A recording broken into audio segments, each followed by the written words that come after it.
This is Matador News, and these are today's headlines. Congress reaches tentative budget deal. More than 300 dead after an earthquake in Afghanistan and Pakistan. And in South Carolina, a video shows a police officer dragging a student out of class. Hello, and welcome to Matador News. I'm Taylor Nwankwo. And I'm Caitlin Pieh. China has warned a U.S. Navy warship to stay away from its territory. China's foreign ministry says the vessel illegally entered the waters of the Spratly Islands. Spratly is part of China's artificial islands that were built on 3 reefs. Maritime law does not include islands built on reefs as territorial waters. China is claiming the U.S. vessel came within a 12-mile limit of its protected zone. The South China Sea is often subject to territorial claims and rivalries. China has reclaimed more than 2,000 acres in the past 18 months, including the Spratly Islands. The White House and Congress have reached a tentative deal for a new budget. This 2-year deal would raise domestic and defense spending by $80 billion and lift the debt limit until March of 2017. The deal also includes cuts to the Social Security program. Retiring Speaker of the House, John Boehner, says he wanted to settle the budget impasse before he stepped down. That I wanted to do my best to clean the barn. I didn't want him to walk into a dirty barn full of you-know-what. So I've done my best to try to clean it up. Congress may vote on the deal as soon as tomorrow, the same day they are scheduled to vote in new Speaker Paul Ryan. A South Carolina sheriff is asking the FBI and the U.S. Justice Department to investigate the classroom incident involving a local police officer. A viral video shows Officer Ben Fields forcing a student out of her chair. The officer assigned to the high school was called after the girl refused to leave the classroom. The teacher had asked the student to leave for not participating. The girl was arrested and taken into custody.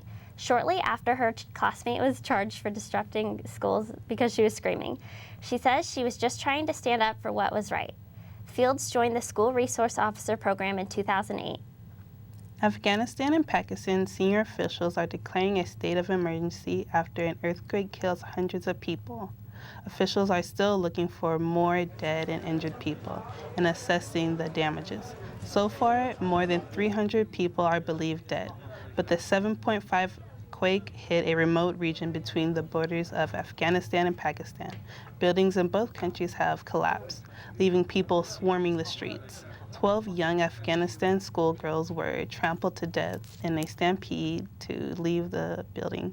People in both countries are still waiting for assistance. The third Republican debate is scheduled for tomorrow night. Presidential candidate Donald Trump is trailing 14 points in Iowa's Republican caucus to competitor Ben Carson. I'm just going to have to work a little bit harder in Iowa. I was very surprised to see the numbers. You know, I had a lead, and it sort of flip-flopped a little bit with Ben Carson. And I like Ben, but he cannot do with trade like I do with trade. He can't do with a lot of things like I do. The Monmouth University poll has Carson leading Trump 32% to 18%. The two had been even at 23% in Monmouth poll conducted in August, but other polls still have Trump leading in South Carolina and New Hampshire.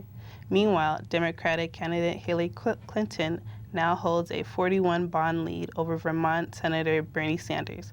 Clinton has gained 65% of the voters after previous polls had her with a much more narrow lead over Sanders. Los Angeles police are looking for the owner of the drone that crashed into power lines yesterday. Hundreds of Southern California Edison customers lost service in West Hollywood. Company spokesman says they are accustomed to animals and balloons in the lines, but never a drone. Last week, the U.S. Transportation Secretary announced plans to require people to register their drones. Now here's Dazhanae Howard with entertainment news. Thank you, Taylor. The CBS show Supergirl had a super debut. Nielsen's preliminary national estimates rated this show #1 among adults ages 18 through 34. The show had 12.9 million viewers overall, but some questions are being asked about the title Supergirl instead of Superwoman. Producers say they wanted to protect the name of the show because it's about a female superhero. Producers also wanted to let viewers know that there's nothing wrong with using the word girl. The show attracted a large audience of young women and girls. The show also adds diversity by having an African-American actor play in it. The Golden Globe has Ricky Gervais emceeing the 2016 telecast. Gervais previously hosted in 2010, 2011, and 2012. His emceeing ended when the HFPA president said Gervais crossed the line with some of his remarks. The HFPA is now saying his off-cut wit and quirky charms will have the audience around the world at the edge of their seats. Gay and Lesbian Alliance Against Defamation says LGBT representation is still lacking on the television. A new report says transgender characters are absent entirely from primetime broadcast programming, and only 2% of cable characters are transgender. Even though there are not many LGBT characters being represented, the study found racial diversity on television is increasing. Now let's go to Matador News reporter Nick Seaman in the newsroom. The World Health Organization is reporting that processed meats, such as bacon, ham, sausages, and salami, do cause cancer. The WHO says eating more than 50 grams of processed meats a day could increase the chances of colorectal cancer by 18%. Popular fast food restaurants on campus serve many of these chemically modified foods. The chemicals involved in the processing and high-temperature cooking procedures are some reasons for the health risk. We asked some CSUN students whether this would likely change their eating habits. A little bit, I think so. Maybe just cut back on some red meat and eat more fish and chicken. Honestly, I think, yeah, a little bit. I'm going to try because my mom actually had cancer. So knowing the statistic, it's going to actually impact me a lot. Another student says she would also like to see more change on the campus. Vegetarian people, it's just like everywhere you go, it's either meat or chicken. So they don't have a variety. They can just like choose something like basic, like a salad, but they don't have a variety for that, for some certain category of people. Yet the stands at the farmers market show students lined up for red meats and smoked sausages, while the fruits and vegetables available right next to them remain empty.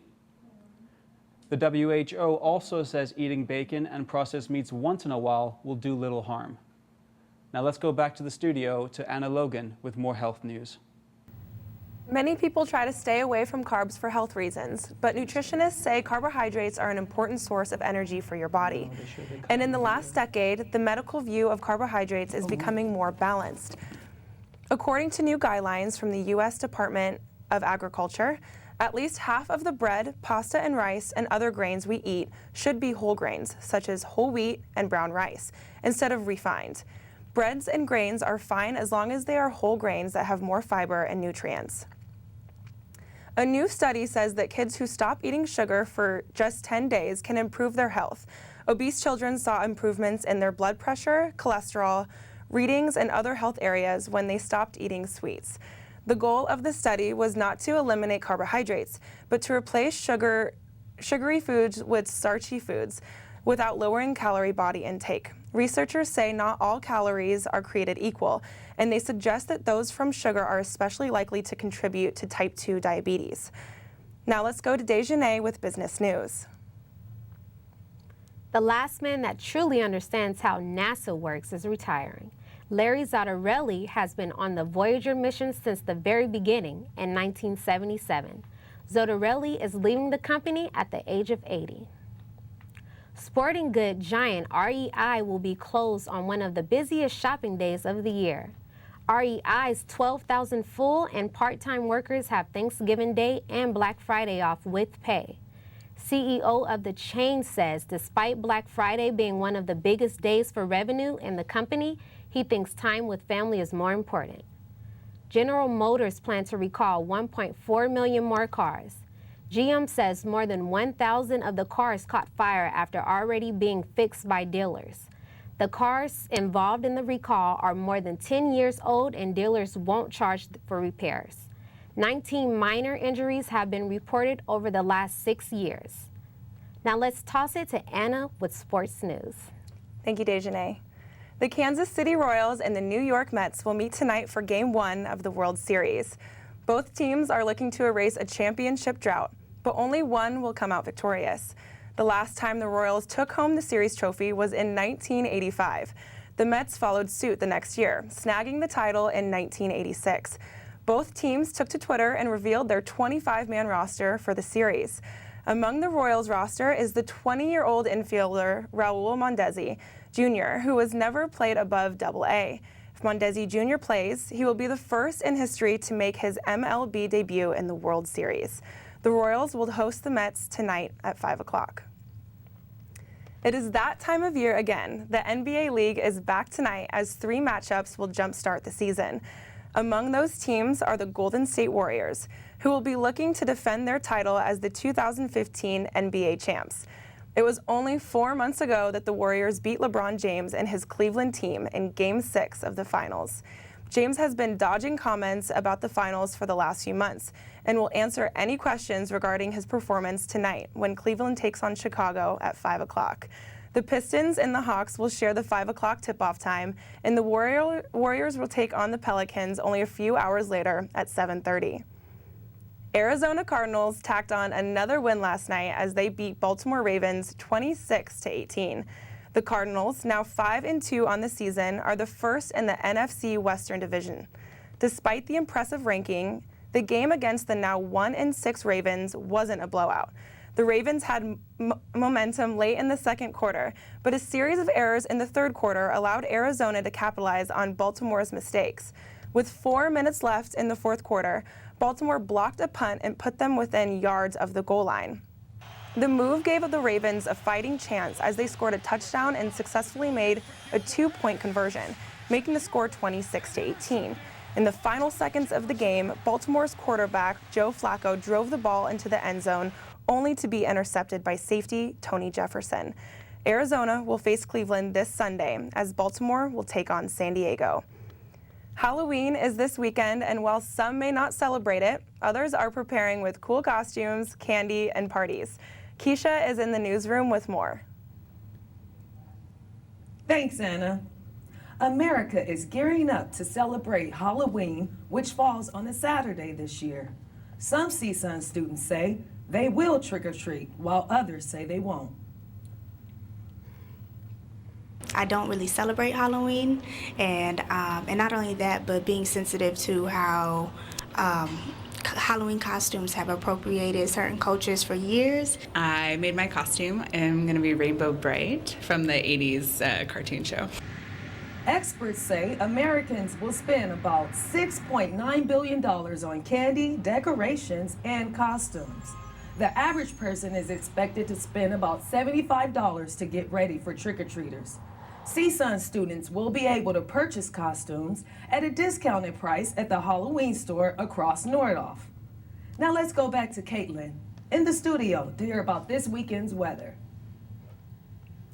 Southern California residents are expecting high tides to hit this morning. Tides may reach beachside homes, doorsteps, and parking lots. Residents who need sandbags can head to their local fire stations in Venice, Westchester, Playa Vista, Mar Vista, and LA. Tides and high surf could cause coastal flooding and beach erosion. The highest tides are expected to hit tomorrow. Rip currents pose a danger for swimmers, so put those bathing suits away. And don't forget to set your clocks back for this Sunday's daylight savings time. You'll need that extra sleep after trick-or-treating. Thank you for watching Matador News. I'm Caitlin Pieh. I'm Anna Logan. I'm Taylor Nwankwo. And I'm Dazhanae Howard. Have a safe Halloween.